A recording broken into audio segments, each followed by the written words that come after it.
If your blood runs orange and blue, this is the pod for you. You're listening to Orange and Blue Bloods, hosted by EJ Stewart and Tommy Beer. Let's get to it, New York. Yeah, so let's get to this Heat series before we get out of here. So again, we know who the Knicks will be playing in the next round of the playoffs. The Miami Heat became just the sixth team in NBA history to beat a number one seed in the first round of the playoffs. The Heat beat the Bucks in overtime, 128-126, overcome a 16-point fourth quarter deficit. The Heat were able to send the game into overtime thanks to a Jimmy Butler circus layup out of a side out of bounds play. They were then able to hang on in overtime despite losing Bam Adebayo, Kevin Love, and Kyle Lowry to foul trouble. All three guys fouled out. Jimmy Butler out there by himself still found a way to beat the Milwaukee Bucks at full strength. Butler finished the game with 42 points. So that is now the matchup. Knicks Heat. Knicks won the season series 3-1. Each game was decided by single digits. Several of these games decided by the last possession.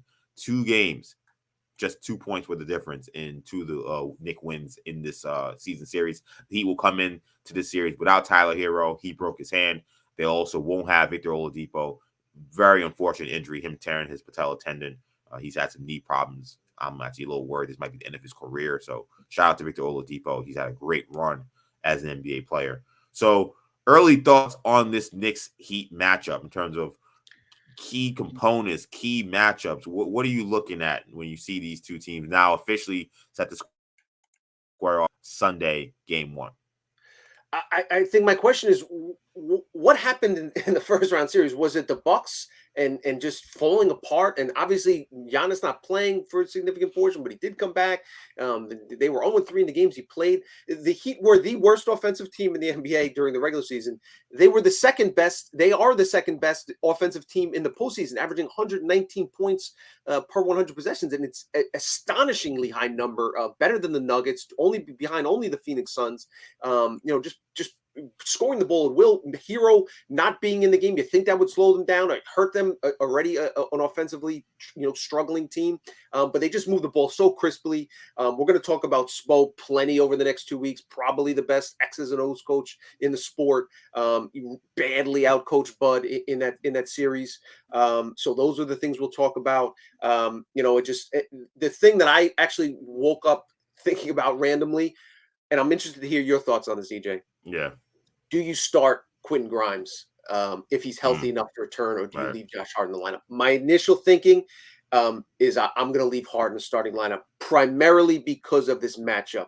I'm going to match Josh Hart's minutes with Jimmy Butler's minutes for the next 7 games, 48 minutes a night, no matter how often they have to play. Hart's my heart and my soul of this team. The Bucks have really good defenders. Drew Holiday's one of the best defensive player of the year candidate every year he's healthy. Giannis has won defensive player of the year. Brook Lopez was a finalist for defensive player this year. The thing they don't have is a wing, and Jimmy Butler abused them down the stretch. For the final few games of the series. The Knicks have Josh Hart. And that is, Josh Hart is going to go from guarding Donovan Mitchell. Tibbs kind of matched up his minutes. He took Hart out for the only minute he rested was essentially the only couple minutes Mitchell was out. I could see him doing the same. I feel confident in throwing Grimes at him for a few minutes here and there. If Hart gets into foul trouble or he wears down, because Grimes is that good of and physical a defender. But Josh Hart may be ideally suited as any player in the league. Because nobody's stopping playoff Jimmy when he's playoff Jimmy. Oh yeah, and he's been a monster. So all credit to him. He's a Nick nightmare right now. But if anybody can do it, Josh Hart's going to be up to the challenge. He's going to embrace the challenge. So that's something that I think. But it'll be very interesting to see what Tibbs does there. Yeah, the Hart starting question is going to be an interesting one. I mean, I feel like it's been a kind of elephant in the room since he got here. Yeah. I feel like. I think you probably have to start him because of how the heat of Jimmy's on right now, and to feel like I don't want to hit seat. I want to give myself the best chance in game 1 and how it starts to not let him get going, because there's probably a time he will get going. I cannot let it be in game 1, and he goes on a 6-7 game heater. So I think because of that, you say Josh Hart getting his chest in the minute that tip goes off, and we're gonna go. I do worry about what that means for Quentin Grimes. I think it's somewhat unpredictable. Like, there was a fear I had that, like, if you move Quentin to the bench, maybe that hurts his confidence. Maybe he doesn't now give you the offensive output that you expect from him. Quite frankly, in the playoffs, he's given you zero offensive output. Exactly. So I don't know if you're going from 0 to 0. Does defensive effort. He's always going to give you hustle. So he's not giving you nothing. He's always going to be worth some minutes out there. So I think at this point, I think I would agree. I think I would start Josh Hart. He best be the way he's shooting the ball too. He's shooting the ball better than Quentin Grimes, quite frankly. So yeah, I think that's probably the move they're going to have to go with. And I think that matchup between Jimmy Butler and Josh Hart will probably decide the series, because this is not, again, going to be a series where there's going to be a lot of offense. I think that these are going to be defensive struggles. And I expect Jalen Brunson to play well. I don't, Gabe Vincent, good defender, but Brunson's had his way with him in this regular season. I don't expect that to change.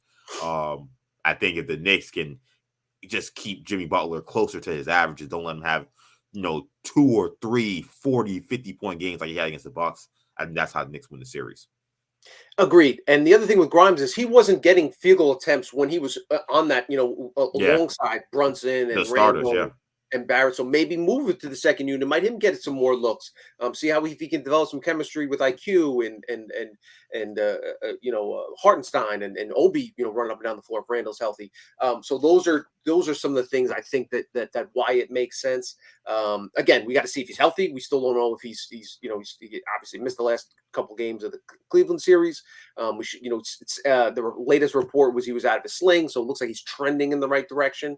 So hopefully, ideally, hope he's healthy, so you have that option. But yeah, I wouldn't worry too much about the ego, pride stuff with Grimes. I think he'll understand that Hart was a key component, to winning the series. He's a young kid.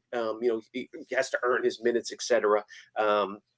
And I think that might be a way to slow him back. But yeah, I agree with you. Even like somebody says, let Grimes get out there, and you don't want to, mess up the, the chemistry the starters had. Like that first 6 minutes might decide the first game. And like, again, this is the time of year we don't play around.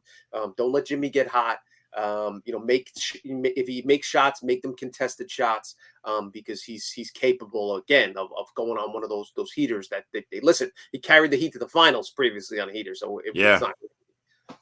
Yeah. Knicks don't want to. They will see playoff Jimmy at some point in this series. Yes. The important thing is to try to limit how many times this persona makes an appearance. You limit it to a half, limit it to one game.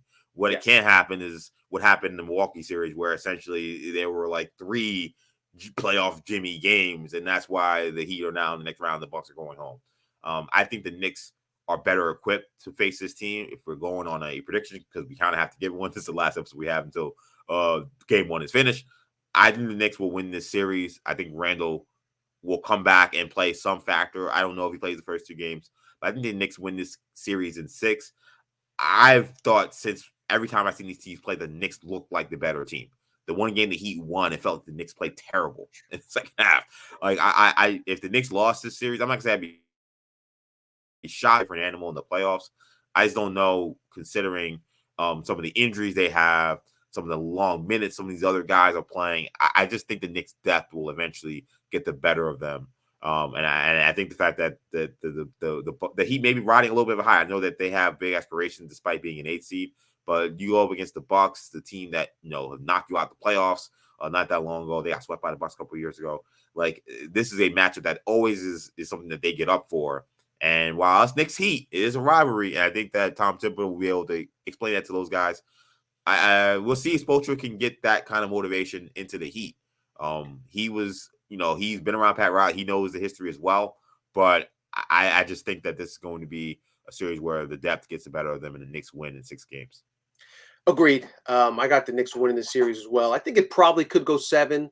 I think game 1's really important. The Heat coming off, as you mentioned, coming off a high, not just beating the number 1 seed, but the way they did it, the incredible comeback in game 4, the unbelievable comeback in game 5, the Jimmy Butler post route at the rim to send it into overtime and then win it overtime. So if you could jump on the Heat right from the start, Garden's going to be insane Sunday. Oh, yeah.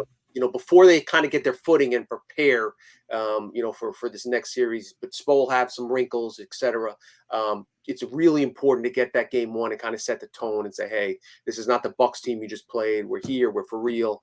And obviously, just having a one-game advantage is huge. And you got to win your home games in the postseason. So I think that'll go a long way towards setting the tone. And yeah, just looking at the series as a whole, when the Heat go to their bench and the Knicks go to the bench, we talked about it. The huge advantage, especially if you have a healthy Grimes, with IQ and Hardenstein and just everything that the second unit can bring, and kind of maintain that level. The Heat basically have some bench unit guys in their starting lineup. So I just don't see the Heat being able to deal with the Knicks constantly leaning on them, jabbing, punching them.